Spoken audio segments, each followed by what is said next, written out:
बिस्मिल्लाहिर्रहमानिर्रहीम। हमारा आज का टॉपिक चैप्टर नंबर 5 में रोटेशनल काइनेटिक एनर्जी है। जैसे चैप्टर नंबर 4 में हमने काइनेटिक एनर्जी को पढ़ा था, लीनियर काइनेटिक एनर्जी, ऐसे ये है रोटेशनल काइनेटिक एनर्जी। ये एनर्जी क्या है? Energy of body due to spinning about an axis. जब कोई ऑब्जेक्ट किसी एक्सिस के गिर्द स्पिन कर रहा होता है तो स्पिन मोशन की वजह से भी इसके अंदर एक काइनेटिक एनर्जी आ जाती है जिसका नाम है रोटेशनल काइनेटिक एनर्जी। जैसे हमने लीनियर मोशन में काइनेटिक एनर्जी को पढ़ा 1/2 mv² मैस और उसकी वेलोसिटी का स्क्वायर।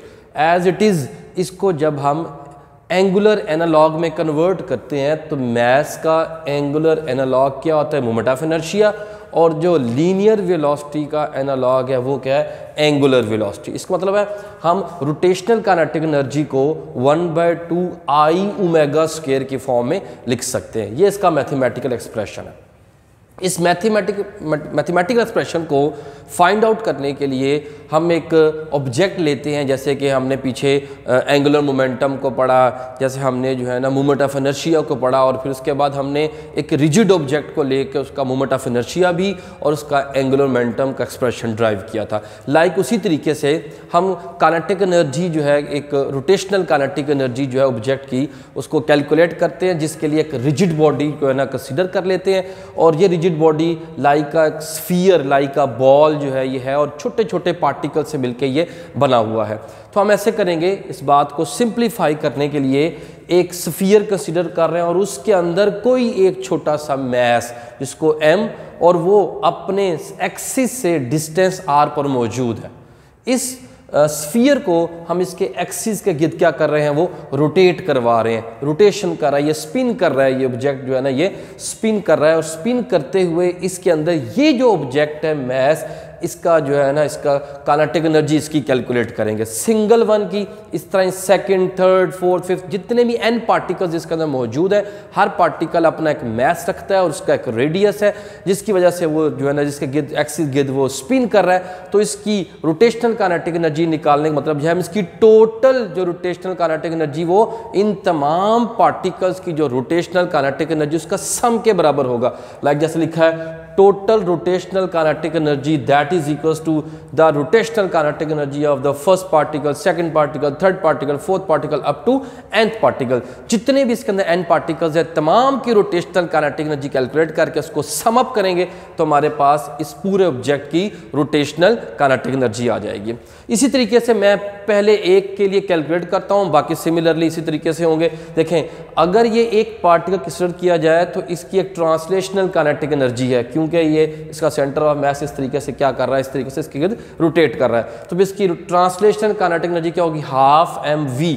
इस v को मैं ओमेगा के अंदर यानी एंगुलर वेलोसिटी के अंदर कन्वर्ट करता हूँ, v = r⍵। ये इनकी वैल्यूज पुट की तो फार्मूला हमारे पास क्या बना? 1/2 m1r1⍵1²। यानी ये पहले पार्टिकल की जो रोटेशनल काइनेटिक एनर्जी है वो हमारे पास आ गई। ऐसे जब सेकंड निकालेंगे यहाँ 2 आ जाएगा, 2 आ जाएगा, यहाँ 2 आ जाएगा, third, fourth, fifth up to so on, सारे के सारे पार्टिकल्स की हम रोटेशनल काइनेटिक एनर्जी यहाँ पर कैलकुलेट कर लेंगे। अब क्या हुआ? जब हम तमाम पार्टिकल्स की रोटेशनल काइनेटिक एनर्जी को सम अप करेंगे तो मेरे पास क्या आ जाएगा? Total rotational kinetic energy of the body that is 1/2। इस सारे को हम पहले पढ़ चुके हैं, ये हमारे पास समेशन की फॉर्म में लिखा जाएगा, उसको क्या बोलेंगे हम? Moment of inertia. तो ये मोमेंट ऑफ इनर्शिया क्या है? 1/2 I⍵²। इसका मतलब है मैंने क्या कैलकुलेट कर लिया? मैंने वो फार्मूला ड्राइव कर लिया, कैलकुलेट कर लिया जो मेरे पास रोटेशनल काइनेटिक एनर्जी के एक्सप्रेशन में, डेफिनेशन में हमारे पास आ रहा था। इसका मतलब है रोटेशनल काइनेटिक एनर्जी जब हमने किसी ऑब्जेक्ट की निकालनी होगी, हम क्या करेंगे? उसका जो मोमेंट ऑफ इनर्शिया होगा उसको उसकी एंगुलर वेलोसिटी के स्क्वायर से मल्टीप्लाई करके हाफ कर देंगे तो उसकी रोटेशनल काइनेटिक एनर्जी आ जाएगी। अब इस बात को दो जगहों पर अप्लाई किया, यानी दो ऑब्जेक्ट पर वो रेगुलर ऑब्जेक्ट लिए हैं जिसमें कि हम पहले पढ़ चुके हैं डिस्क और हूप। इन दोनों के ऊपर इसको अप्लाई किया और उसकी रोटेशनल काइनेटिक एनर्जी हमने कैलकुलेट की। जैसे देखें जी, rotational kinetic energy of disc, अब डिस्क के लिए लगाना है तो यहाँ पर डिस्क का मोमेंट ऑफ इनर्शिया आएगा और ये ओमेगा उसकी जो एंगुलर वेलोसिटी आ रही है। अच्छा, डिस्क का, हूप का, स्फीयर का, रॉड का, ये चार का मोमेंट ऑफ इनर्शिया हम ऑलरेडी पहले जो है ना याद कर चुके हैं, मेमोराइज कर चुके हैं। तो यहाँ पर डिस्क का मोमेंट ऑफ इनर्शिया जो है हमने पुट किया, जो कितना है हाफ एम आर स्क्वायर, साथ में ओमेगा स्क्वायर वैसे ही आएगा। इसको थोड़ा सॉल्व किया तो ये आर ओमेगा आ रहा है, इसको दोबारा से वी के अंदर कन्वर्ट कर लिया। इस मतलब आप क्या लिख सकते हैं 1/4 एम वी स्क्वायर, इसकी क्या है, डिस्क की रोटेशनल काइनेटिक एनर्जी है। ठीक है, ट्रांसलेशनल जो है वो सबकी 1/2 एम वी स्क्वायर ही होती है। इसी तरीके से जब आप हूप में ये कैलकुलेट करेंगे तो हूप के लिए यहाँ पे क्या करेंगे, हूप का जो है क्या लेते हैं मोमेंट ऑफ इनर्शिया पुट करेंगे, और हूप का मोमेंट ऑफ इनर्शिया क्या होता है एम आर स्क्वायर। इसको सॉल्व किया तो हमारे पास क्या आ जाएगा 1/2 एम वी स्क्वायर। इसी तरीके से अगर आपको कोई स्फीयर के लिए कहता तो स्फीयर के लिए भी आप ऐसे ही करते, आप कहते हैं जी स्फीयर की जो रोटेशनल काइनेटिक एनर्जी है दैट इज 1/2, और स्फीयर का जो मोमेंट ऑफ इनर्शिया आ रहा होगा उसको उसकी एंगुलर वेलोसिटी के साथ मल्टीप्लाई कर देंगे स्क्वायर के साथ। तो फिर यहाँ पर हमने इसका क्या फार्मूला याद किया हुआ है, ये आपके पास 2/5 एम आर स्क्वायर के बराबर है। इसको जब आप थोड़ा सिंप्लीफाई कर देंगे तो ये 1/5, और इसको आप m और इसको आप क्या लिख सकते हैं v का स्क्वायर। ये जो आपके पास आ गई है ये किसकी आ गई है, ये स्फीयर की रोटेशनल काइनेटिक एनर्जी आपने क्या कर दी है वो कैलकुलेट कर लिया जी, ये स्फीयर की रोटेशनल काइनेटिक। ऐसे हमारे पास जो भी ऑब्जेक्ट अगर उसका हमें मोमेंट ऑफ इनर्शिया पता हो तो मोमेंट ऑफ इनर्शिया को उसके ओमेगा स्क्वायर से मल्टीप्लाई करके हम उसकी रोटेशनल काइनेटिक एनर्जी कैलकुलेट कर सकते हैं। नेक्स्ट हमने क्या किया कि अगर इसी तरीके से हमारे पास कोई ऑब्जेक्ट है और वो दोनों तरह की काइनेटिक एनर्जी रखता है, यानी वो स्पिन भी कर रहा है और साथ में जो है ना वो ट्रांसलेटरी मोशन भी कर रहा है। जैसे कि हम एक इंक्लाइंड प्लेन लेते हैं, इस इंक्लाइंड प्लेन के ऊपर हम किसी एक ऑब्जेक्ट को लाइक यहाँ मैंने सपोज डिस्क रखा हुआ है, ये डिस्क को अगर मैं अलाउ करता हूँ कि वो इस इंक्लाइंड प्लेन पर मूव करते हुए नीचे आता है, तो देखें ये ट्रांसलेटरी मोशन भी कर रहा है और ये रोटेटरी मोशन भी कर रहा है, यानी ये आपके पास स्पिन भी कर रहा है और ट्रांसलेटरी मोशन भी कर रहा है। तो इसके अंदर दोनों तरह की एनर्जीज होंगी। तो इसका मतलब ये है कि इसकी जो टोटल एनर्जी होगी वो क्या होगी, वो इसकी क्या कहते हैं हाइट की वजह से पोटेंशियल एनर्जी, और जब ये मोशन करता हुआ आ रहा होगा तो इसकी पोटेंशियल एनर्जी दो तरह की एनर्जी में कन्वर्ट होगी। एक तो इसकी क्या होगी जी स्पिन की वजह से रोटेशनल काइनेटिक एनर्जी, और ट्रांसलेटरी मोशन की वजह से इसके अंदर क्या होगी ट्रांसलेशनल काइनेटिक एनर्जी। तो मैंने क्या लिखा, टोटल एनर्जी ऑफ डिस्क के लिए या किसी भी ऑब्जेक्ट के लिखनी हो तो ये कह लेते हैं क्या होगी पोटेंशियल एनर्जी जो हाइट पे है वो कन्वर्ट होगी किसमें काइनेटिक एनर्जी रोटेशनल और काइनेटिक एनर्जी ट्रांसलेशन के लिए। इसी क्वेश्चन को अप्लाई करके हम ऑब्जेक्ट की इस जगह पर वेलोसिटी भी मालूम कर सकते हैं कि जब ये बॉटम पर आएगा, जब इस क्लाइंट प्लेन के बिल्कुल जो है ना बेस पे आएगा तो फिर ये किस काइनेटिक एनर्जी और पोटेंशियल एनर्जी के साथ आ रहा है, और जब यहाँ पहुँचेगा तो इसकी वेलोसिटी कितनी होगी।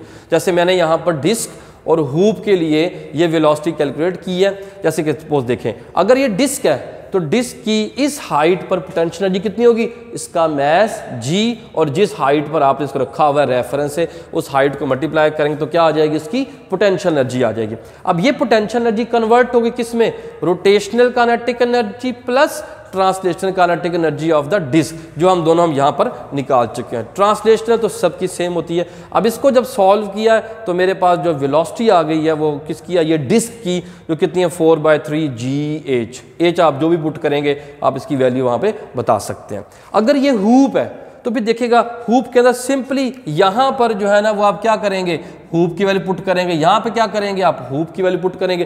हूप हो चाहे डिस्क हो ये वाला एक्सप्रेशन सेम रहता है, सिर्फ यहाँ फर्क आएगा कि जब हम हूप की वेलोसिटी काइनेटिक एनर्जी पुट करेंगे रोटेशनल तो क्या पुट करेंगे 1/2 m v स्क्वायर। तो उन दोनों को जब ऐड करके हम सॉल्व करके आंसर निकालते हैं तो जो हूप है इसकी वेलोसिटी किसके बराबर आ रही है GH√।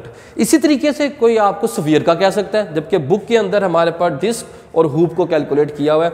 लेकिन अगर कोई स्फीयर के लिए कह देता है कि ये स्फीयर है जो इस तरीके से नीचे मूव करता आ रहा है तो इसकी वेलोसिटी कितनी होगी, तो उसी तरीके से जो इसकी पोटेंशियल एनर्जी होगी वो इसकी रोटेशनल काइनेटिक एनर्जी और ट्रांसलेशनल काइनेटिक एनर्जी के अंदर क्या हो जाएगी वो कन्वर्ट हो जाएगी। जैसे मैंने कहा कि रोटेशनल काइनेटिक एनर्जी अभी थोड़ी देर पहले आपके सामने यहाँ कैलकुलेट की, तो इस रोटेशनल काइनेटिक एनर्जी को पुट करें 1/5 mv², और जो ट्रांसलेशनल है वो 1/2 mv² आ जाएगा। ठीक है, तो यहाँ से जब आप इसको सॉल्व करेंगे तो इसका एलसीएम कितना आ रहा है, 5 इसका एलसीएम आ जाएगा।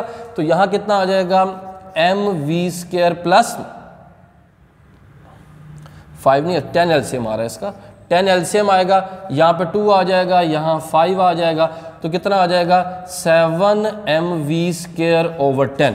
तो ये यहाँ से अब आपने v की वैल्यू सेपरेट करनी है, जो किसके बराबर आ रही है 10gh/7 ये आपके पास किसकी आ जाएगी, स्फीयर की जो है वो वेलोसिटी आ जाएगी जब वो बॉटम पर पहुँचेगा। अस्सलाम वालेकुम जी।